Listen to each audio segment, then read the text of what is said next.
Hello guys, अस्सलाम वालेकुम। कैसे हैं आप लोग। आज हम ऐसे टॉपिक पे बात करने वाले हैं जो काफ़ी ज़्यादा इम्पोर्टेंट है। हम अपने नबी पाक मोहम्मद सल्लल्लाहु अलैहि वसल्लम के बारे में बात करने वाले हैं। प्रिया हमारे नबी पाक के बारे में बताएगी, क्योंकि जब हमारे नबी पाक सल्लल्लाहु अलैहि वसल्लम ने अरब की ज़मीन पर कदम रखा, उससे पहले वहाँ के लोग खजूर और समुंदर का खारा पानी पी के ज़िंदा रहते थे। पर जब हमारे नबी पाक सल्लल्लाहु अलैहि वसल्लम ने वहाँ रेगिस्तान में कदम रखे, अरब की ज़मीन पर कदम रखा, तो वो रेगिस्तान गुलो गुलजार बन गया। हमारे नबी सल्लल्लाहु अलैहि वसल्लम की आमद ऐसी थी कि वो रेगिस्तान में फूल खिल गए। मतलब लोगों को खजूर और खाली पानी पर ज़िंदा नहीं, उन्हें हर चीज़ मिलने लगा। मेरे नबी की आमद ऐसी थी। तो आज मैं आपको हमारे नबी पाक की महानता के बारे में बताऊंगी कि जब हमारे नबी पाक के कदम उस अरब में पड़े जहाँ पे कभी कुछ नहीं हो, हमेशा सूखा रहा करता था, पानी नहीं हुआ, खाने के लिए मतलब खजूर तक नहीं हुआ करते थे। पर जब हमारे नबी पाक के कदम वहाँ पड़े तो वहाँ के लोगों में, वहाँ की मिट्टी में मतलब क्या बदलाव आया। तो आज मैं आपको उस कबीले के बारे में बताऊंगी जिस कबीले की वजह से मतलब लड़ाई छिड़ी थी। एक जरा सी बात को लेकर वहाँ पे 40 वर्ष तक लड़ाई हुई थी।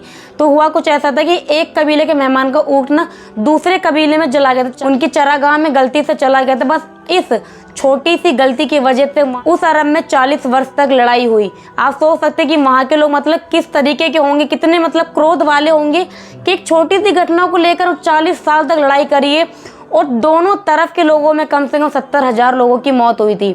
मतलब एक ऊँट की वजह से, एक छोटी सी गलती की वजह से 70,000 लोग मारे गए दोनों की तरफ से।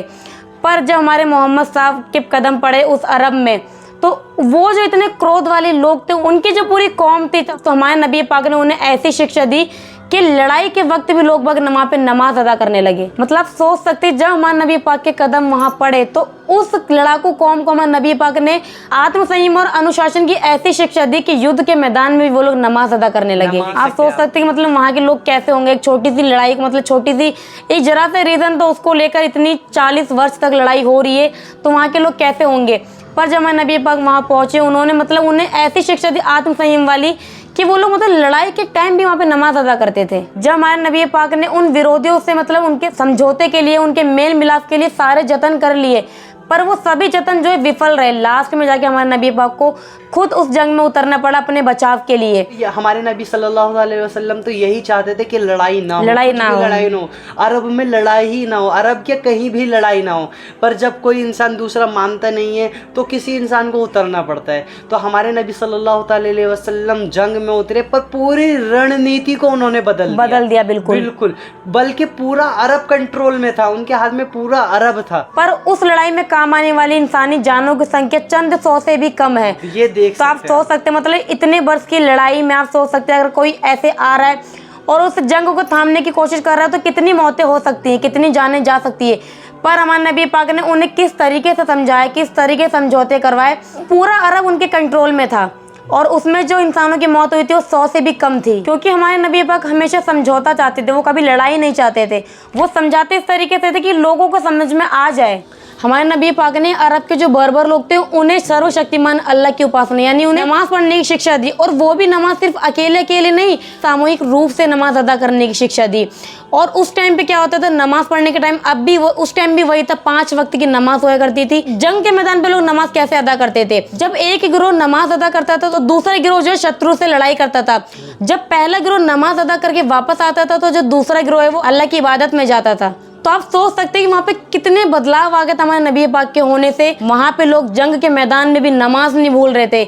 जंग के मैदान में भी शत्रु से अगर लड़ाई कर रहे हैं तो एक गिरोह जब तक नमाज अदा कर रहा है दूसरा शत्रु को देखता था। जब पहला वापस आता था तो दूसरा जो है अल्लाह की इबादत में जाता था।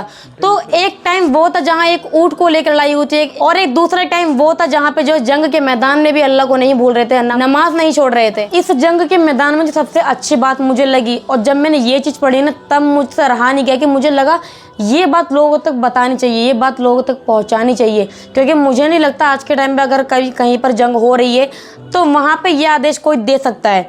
तो जब मैंने ये चीज़ पढ़ी कि उस जंग के मैदान में जो बिल्कुल कड़े आदेश थे, लाशों को अंग भंग नहीं किया जाना चाहिए, ना तो किसी बूढ़े को ना किसी बच्चे को और ना ही किसी महिलाओं को ठेस पहुंचना चाहिए, चाहे वो किसी भी धर्म से हो या किसी को भी फॉलो करने वाले हों।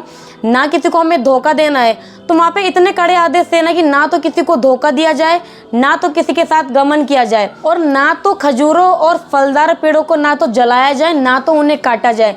और जो संत त्यागी लोग हैं, संत त्यागी लोग जो मतलब संसार को छोड़ देते हैं या संसार की बातों से बिल्कुल अलग रहते हैं, और ना तो उन लोगों को छेड़ा जाओ जो उस टाइम पे इबादत में लगे हों। तो ये जब मैंने रूल देखे कि मतलब एक जंग के मैदान में इन रूलों के आदेश दिए गए, कड़े आदेश दिए गए कि इन चीज़ों को तो मानना ही मानना है। और इस टाइम पे आप लोग खुद सोच सकते हैं कि अगर हमारी लड़ाई होती है किसी भी सामने वाली पार्टी से, तो हम ये बिल्कुल नहीं सोचते हैं कि इसमें जो है महिलाओं को ठेस नहीं पहुँचानी है, इस लड़ाई में जो है इनके घर में एक बुजुर्ग है हमें इसको ठेस नहीं पहुंचानी है। हमारे आगे चाहे वो बच्चा हो, बूढ़ा हो या महिलाएं हो, जो भी हो, हमारे मन में सिर्फ एक क्रोध रहता है कि सामने वाली पार्टी का जो भी हो हमें उसे ठेस पहुंचानी है। मक्का की फतह के बाद आपके पास पूरा अधिकार था, क्योंकि ये वही शहर था जहाँ पे जो है हमारे नबी पाक को सताया गया था, हमारे नबी पाक के साथियों को, और उन्हें उस देश से निकाल दिया गया था। हमारे नबी पाक को मक्के में इतना ज़्यादा सताया गया था कि वहाँ पे उनका रहना मुश्किल हो गया था। और आज ये वही शहर था जो पूरा मक्का हमारे नबी पाक के कदमों में था। उनके पास पूरा अधिकार था उन लोगों से पूरा बदला लेने का जिन लोगों ने उन्हें सताया था, जिन लोगों ने उनके साथियों को और उन्हें देश से निकाला था, जिन लोगों ने उनका बायकाट करा था। लेकिन युद्ध के नियमों के अनुसार जिन लोगों ने हमारे नबी पाक को सताया था, उनके साथ हमारे नबी पाक ने कैसा व्यवहार करा। हमारे नबी पाक ने ऐलान किया, आज तुम सभी लोगों के ऊपर कोई इल्ज़ाम नहीं है, तुम सभी आज़ाद हो। तो आप सोच सकते हैं कि जिन लोगों ने उन्हें इतना सताया, लास्ट में आके हमारे नबी पाक ने क्या फरमाया कि आप सभी लोग आज़ाद हैं। मतलब वो इतने क्षमादाता थे कि उनको जिन लोगों ने इतना सता के उन्हें उस देश से बाहर निकाला था, लास्ट में आके जब वो पूरा देश, पूरा अरब उनके हाथों में था, लास्ट में उन्होंने क्या ऐलान किया कि आप सभी आज़ाद हैं। हमारे नबी पाक ने अपने कट्टर से कट्टर दुश्मन को भी माफ़ कर दिया, बल्कि उन दुश्मनों को भी माफ़ करा जिन्होंने हमारे नबी पाक के चचा हजरत हमजा रज़ियल्लाहु ताला अन्हु का कत्ल करके उनके शव को इधर उधर फेंका था, उनका पेट चीर के उनका कलेजा चबाया था। मतलब जिनको माफ़ नहीं करा जा सकता था, उन दुश्मनों को हमारे नबी पाक ने माफ़ कर दिया। तो इससे ये बात पता चलती है सार्वभौमिक भाईचारे का ऐलान जिसने किया था वो हमारे नबी सल्लल्लाहु अलैहि वसल्लम है। ऐसे तो सभी धर्मों के लोगों ने ये कहा है कि हमें मतलब लोगों के साथ अच्छा व्यवहार करना चाहिए, पर जो व्यवहारिक रूप दिया है ना वो हमारे नबी सल्लल्लाहु अलैहि वसल्लम ने दिया है, जो किसी भी धर्म में आपको नहीं मिलेगा। और एक बात मैं आपको बताऊं जो मुझे सबसे अच्छी लगी, आपने सरोजिनी नायडू का नाम सुना ही होगा।